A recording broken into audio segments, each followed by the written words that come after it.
2010-ben, mikor én elhatároztam, hogy nem akarok minden mást csinálni, hogy eleget éltem mások életét, vagy mások elvárásai szerint, szeretném a saját életemet élni. Fölhívtam a Balog Rodrigót, akit előtte nem ismertem, megbeszéltünk egy találkozót, és délután 4-re, és 4 előtt 5 perccel találkoztunk a kesztyűgyáron, és 5 perc múlva rendezőasszisztensként próbát kezdtem. Ha az emberben van egy ilyen belső hang, akkor arra érdemes hallgatni. És tovább mentem, ugyanis a rendezés sem önmagáért a rendezésért érdekel, vagy foglalkoztat.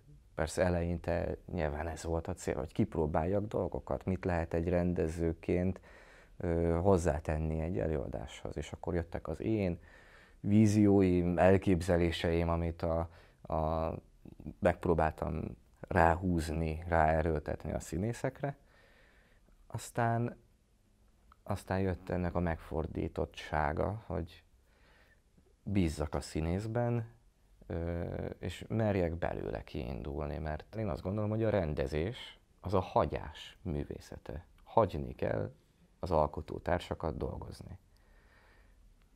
És mellette próbálok a közönséggel is kapcsolatot teremteni. Tehát azért ez fontos, hogy a színház nálunk az nem csak azt jelenti, hogy fölmegy a függöny, és a végén tapsol a néző, hanem a színház az a nézővel való találkozás elsősorban.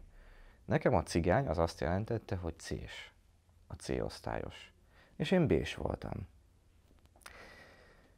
Úgyhogy, mint jó B-s, B-osztályos, ahol csak lehetett, próbáltuk legyőzni a C-seket. Nem sokszor sikerült, mert a C-osztály az egy vegyes korcsoportú osztály volt, tehát voltak egészen nagyok is, egészen kicsik is, és hogyha fociról vagy homokbombázásról volt szó, akkor esélyünk sem volt ellenük. És egyszer télen leesett a hó, és hócsatát vívtunk. Egy kerítésen keresztül, tehát egy kerítéssel az iskolában le volt választva egy udvarrész, ahol a C-sek voltak, és egy külön épületrészben tanultak, tehát oda mi nem jutottunk el.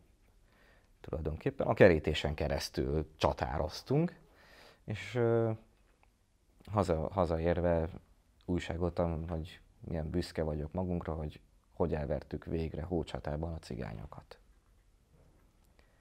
És akkor leültettek anyámék, hogy elmondják, hogy hát tulajdonképpen mi is cigányok vagyunk. És ugye a cigány az nem attól cigány, hogy valaki C-s, hanem a cigány az azért cigány, mert annak születik. Nagyon sok hős van az életemben. Kapásból tudom mondani például a bátyámat. 3 évvel idősebb nálam a bátyám, rendőrként dolgozik, de határőrként kezdett, csak aztán összevonták a rendőrséggel. De nem azért hős az én szememben, mert ő rendőr. Az én szememben azért hős, mert amikor még egészen kisgyerekek voltunk, ilyen 13-14 éves volt ő, tehát én akkor 11-2, akkor ő azt mondta, hogy ő szeretne kőműves lenni. Imád építeni. Egyértelmű volt, hogy szereti látni a keze munkáját, hogy felépül valami az ő erejéből, és egyáltalán.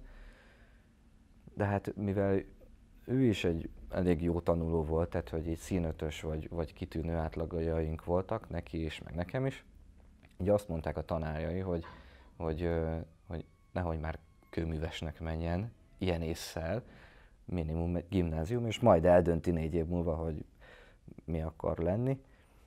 És akkor így a helyi gimnáziumba járt Putnokon, és indult egy ilyen rendészeti tagozat, és akkor ebben elindult, de amellett, hogy ő rendőr lett, megtartotta azt a szenvedélyét, hogy az építőiparban is dolgozzon. És most amellett, hogy rendőr, építési vállalkozó is. Most építi a második házát. Először vett egy házat, amit kicsit felújított, meg kibővített a családja számára. Most építi a második házát, mert kinőtték. Most született meg a 6. gyereke. Szóval igazából ez már mind-mind-mind hőssé teszi az én szememben, de nekem a legfontosabb az, hogy ki tudott tartani a gyerekkori döntése mellett.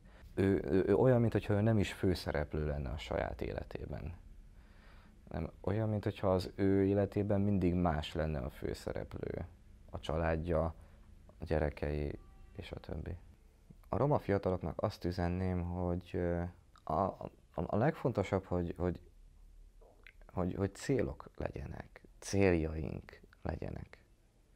Lehet az rövid távú, hosszú távú, lehet az csak a saját életemre vonatkozó, vagy nagyobb közösséget érintő célok kellenek. És hogyha ezek megvannak, akkor meg kell találni, akkor meg fogják találni azokat az embereket, akik segítenek abban, hogy ezt elérjék. Sosincsenek egyedül, sosem lesznek egyedül, roma fiatalként. Vannak emberek, akik már félig kitaposták az ösvényeket. Itt a Független Színháznál is azon dolgozunk, hogy azért legyen egy-egy kitaposott ösvény olyan fiatalnak, aki szeretne valahova elindulni, de legyenek céljaik.